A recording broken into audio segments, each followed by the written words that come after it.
Åh Danmark, med dens flotte, grønne, spidse, skønne græs, den seje bark, dens vidunderlige, krogede bøgetræer, dens bugtede grønne marker, dens blade, der flagrer voldsomt i vinden, dens fantastiske markvejsblomster, de flotte haver ved de flotte huse, de store, smukke skove ved de store, smukke marker, den grønne rhododendron, der pynter hvert et hus, og de gamle, brune bøgetræer, de bøgetræer, og de guddommelige solnedgange på en strand en sjælden aften. Hvor er Danmark dog himmelsk.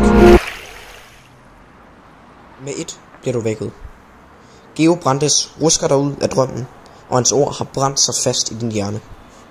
Væk var drømmen om den mægtige natur. Væk var de livlige borgere. Væk var de bløde blade på bøgetræerne.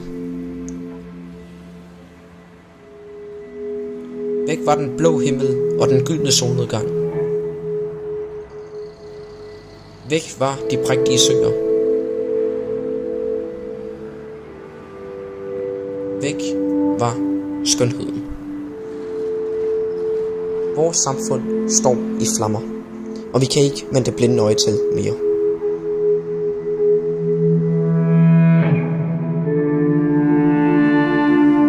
Vi skal handle og løse. Det er som om noget i dig har ændret sig. Du vil pludselig ikke drømme om en problemfri verden. Du vil skabe den. Med bare et par få sætninger skaber Georg Brandes en ny måde at tænke på og starter en revolution. Flere kunstnere slutter sig til den her tankegang, og pludselig er der sket et moderne gennembrud.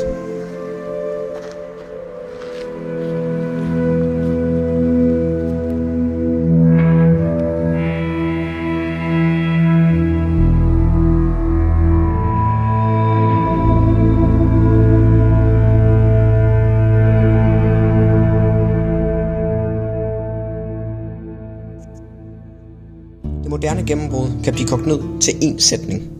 Samfundskritisk realisme. Her blev kunsten et medium til at skildre samfundet, barsk og råt, i al dens rædsel og forfærdelighed. Gennem det moderne gennembrud kom der særligt fokus på 3 emner: kirken, kønnene og klasserne. Det her billede hedder Udslidt, malet af H.A. Brendekilde i 1889.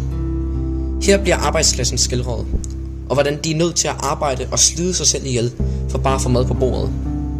Det her billede bryder alle normer, romantikken lige har skabt. Det bruger grå, kedelige farver, hvorimod romantikken altid havde kraftige, flotte farver. Himlen på billedet er også ekstremt lille og grå. Romantikken vil aldrig skildre et billede sådan. Romantikken har altid himlen som et af sine højdepunkter. Her smelter farver og solskin sammen til et overdådigt syn. Alt sammen for at symbolisere Gud, der kigger ned på os og smiler. Men det moderne gennembrud har en grå himmel. Det her billede hedder Sommerdag ved Skagen Sønderstrand og er malet af P.S. Krøyer. Billedet viser en gruppe børn, der er nede og bade, og det ser umiddelbart ud til at være et glad og lykkeligt billede. Men når man kigger lidt nærmere, ser man, at det kun er drenge, der bader, og at det kun er drengene, der har det sjovt.